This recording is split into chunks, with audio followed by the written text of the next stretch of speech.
جی میں تو شروع سے کوئی 1.5-2 سال سے کہہ رہا ہوں کہ ڈائلاگ ہی واحد حل ہے، مصالحت ہی واحد حل ہے. جب تک یہ نہیں ہوگا اس وقت تک سیاسی استحکام نہیں آ سکتا. اور ظاہر ہے گیو اینڈ ٹیک ہوتی ہے جب بھی مذاکرات ہوتے ہیں، 100% کسی کی بھی نہیں مانی جاتی.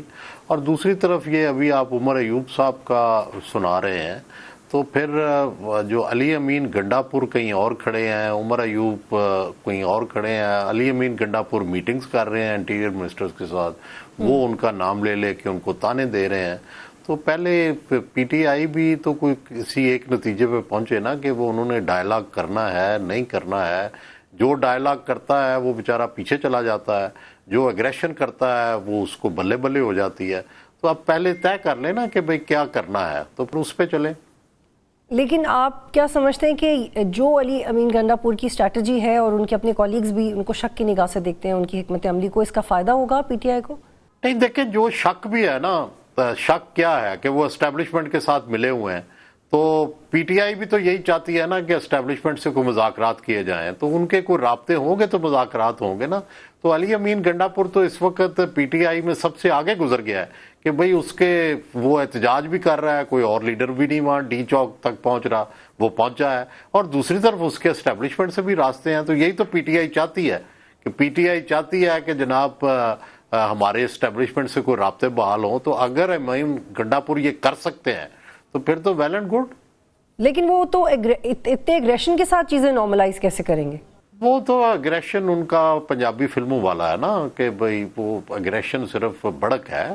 عمل میں تو وہ ہر دفعہ محسن نقوی صاحب سے بھی مذاکرات کرتے ہیں، کور کمانڈر کے ڈنر میں بھی چلے جاتے ہیں، اور کبھی بھی بظاہر وہ بڑی سخت زبان اختیار کرتے ہیں، لیکن جب میٹنگیں ہوتی ہیں تو اس میں سب سے نرم ہوتے ہیں. تو وہ تو ایک پولیٹیکل گیم کھیل رہے ہیں کہ پی ٹی آئی کے قریب بھی رہنا ہے اور اسٹیبلشمنٹ کے قریب بھی رہنا ہے، اور اس میں وہ کامیاب ہے.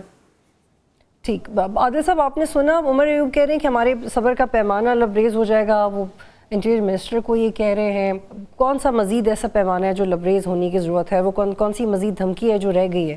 دیکھیں، مجھے تو یہ ان کا بیان جو ہے، جو سٹیٹمنٹ انہوں نے دی ہے، وہ ایک گیدڑ بھپکی سے زیادہ کچھ بھی نہیں ہے. ابھی جو ریسنٹلی تحریک انصاف کا پروٹیسٹ پشاور سے اسلام آباد آیا، اس میں کوئی پی ٹی آئی کی لیڈرشپ جو ہے وہ نظر نہیں آئی. وہ بے شک وہ یہ کہہ رہے تھے کہ ہم اسٹریٹجی کے تحت جو ہے وہ نظر نہیں آئے، لیکن اس کا نتیجہ یہ ہوا کہ علی امین گنڈا پور جو ہے وہ آئے، اور ایک بے شک وہ ایک ان کو فیسلیٹیٹ کیا گیا، اور وہ یہاں پر آ کر کے پی ہاؤس گئے اور کے پی ہاؤس سے دوبارہ پشاور گئے. وہ ٹوٹل فیسلیٹیشن تھی، یعنی کہ اتنی سخت سیکیورٹی کے باوجود علی امین گنڈا پور جو ہے وہ مارگلا روڈ پر پہنچے، اور وہاں سے وہ چائنا چوک پہ پہنچ کے انہوں نے کارکنوں سے ملاقات کی اور کے پی تک چلے گئے، کے پی ہاؤس تک چلے گئے. ان کو کسی نے کچھ نہیں کہا، جبکہ دوسری طرف کوئی لیڈرشپ نہیں تھی. جتنے کارکن یہاں پر اسلام آباد میں اس وقت موجود تھے، وہ ٹوٹل جسے کہتے ہیں کہ وہ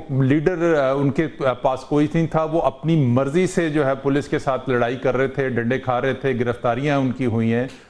پی ٹی آئی کی کوئی قیادت یہاں پہ جو ہے وہ سرے سے نظر ہی نہیں آئی. کہا تو یہ گیا تھا کہ صرف ایم این ایس کو روکا گیا ہے، لیکن یہاں پر جو لوکل لیڈرشپ تھی وہ بھی بالکل غائب اس ساری صورتحال میں.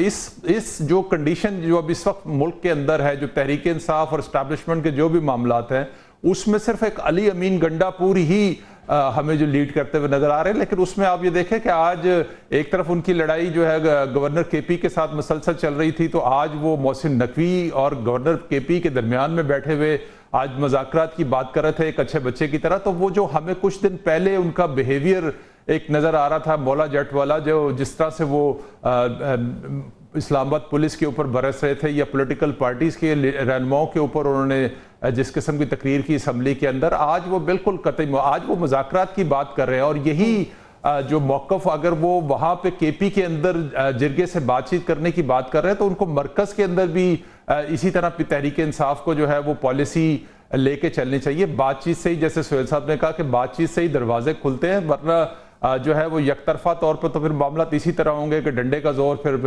حاوی ہی رہے گا ساری صورتحال کے اوپر. ٹھیک. لیکن Sohail Warraich sahab, we were very curious about president زرداری's رول، اور وہ کچھ عرصے کے لیے خاموش بھی رہے ہیں، کیا ابھی وہ دوبارہ ایکٹیو ہو گئے ہیں اور ایونچولی انہی کا کارڈ چلے گا، وہ کنونس کر لیں گے؟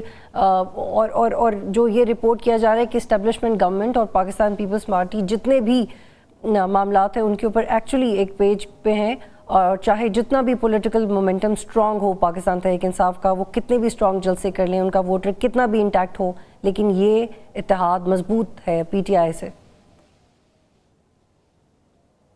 دیکھیں کوئی خاموش نہیں ہے. زرداری صاحب نے بلاول کو کیا ہوا ہے، بلاول آئینی ترمیم کے حق میں پوری طرح بول رہے ہیں. پوری طرح واحد ایک ہی بندہ ہے جو جا کے بار ایسوسی ایشن سے بات کر رہا ہے، اخبار نویسوں سے بات کر رہا ہے، بریفنگ کر رہا ہے، تو خاموش کہاں ہے؟ اور وہ ظاہر چاہتے ہیں کہ آئینی ترمیم ہو، اور دوسری طرف یہ بھی صحیح ہے کہ اسٹیبلشمنٹ کے ساتھ نون بھی اور پیپلز پارٹی بھی دونوں اس وقت بڑی وارم ہے، اور پیپلز پارٹی کوئی اس کو چھپاتی بھی نہیں ہے ان کی اپنی اس وامت کو، اور نون جو ہے وہ تو ظاہر ہے اس کو حکومت اس لیے ملی ہے کہ وہ اسٹیبلشمنٹ کے ساتھ چلنے کو تیار ہے، اور وہ رول لینے کو تیار ہے جس میں انہیں کوئی پولیٹیکل سیکریفائس بھی دینی پڑے. تو یہی ہو رہا ہے اس وقت. لیکن سہیل ولایت صاحب، آپ کو یاد ہے کہ جب یہ پی ڈی ایم کی گورنمنٹ نہیں تھی تو پاکستان پیپلز پارٹی نے کہا تھا کہ ہم ایشو ٹو ایشو اپنا فیڈ بیک دیں گے، چاہے وہ ریزرو سیٹس کا معاملہ ہو، تب بھی انہوں نے وقت لیا کہ ریویو میں جائیں یا نہ جائیں. اس وقت بھی انہوں نے کہا ہم سے پوچھا نہیں گیا. تو اب، اور اس وقت یہ سمجھا جا رہا تھا کہ پاکستان پیپلز پارٹی کسی سیاسی اپرچونٹی کو ڈھونڈ رہی ہے، اب نہیں ڈھونڈ رہی، اب جیلن ہو گئی ہے سسٹم کے ساتھ.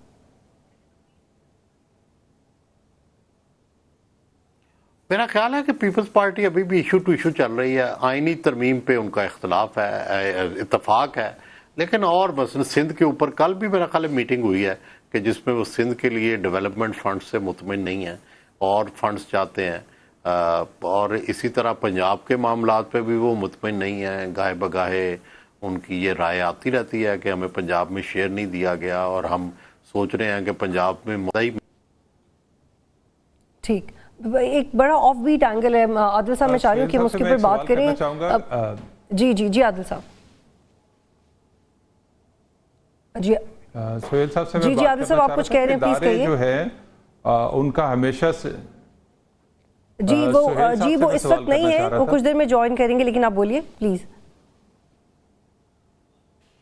جی میں یہ کہہ رہا تھا کہ دیکھیں اس وقت جو سب سے اہم ضروری چیز ہے، جیسے ہمارا آج پروگرام کا موضوع بھی ہے کہ یہ آئینی اصلاحات جو ہیں وہ ہیں، یہ نظریہ ضرورت ہے. پہلے جوڈیشل جو سسٹم تھا ہمارا، وہ نظریہ ضرورت کے تحت فیصلہ کرتا تھا، کیونکہ جو ہماری اسٹیبلشمنٹ تھی وہ ہمیں یہ لگتا تھا کہ وہ عدلیہ کے پیچھے کھڑی ہے، اور اس وجہ سے بہت سارے فیصلے عدلیہ کے متنازع بھی ہوئے، چاہے وہ پولیٹیکل سسٹم کے حوالے سے ہوں، پرائم منسٹر کو گھر بھیجنے کے حوالے سے ہوں، اس کے علاوہ جو اکانومی کے حوالے سے افتخار چودھری کے بہت سارے ایسے فیصلے جس کی وجہ سے اکانومی میں بہت ساری رکاوٹیں پیدا ہوئیں، جیسے سٹیل مل کا فیصلہ تھا، جیسے ریکوڈک کے حوالے سے فیصلہ تھا، جیسے اربوں روپے کے فیصلے جو ہے وہ اسٹے آرڈر کی نظر ہوئے ہیں، جو ٹیکس کے فیصلے ہیں.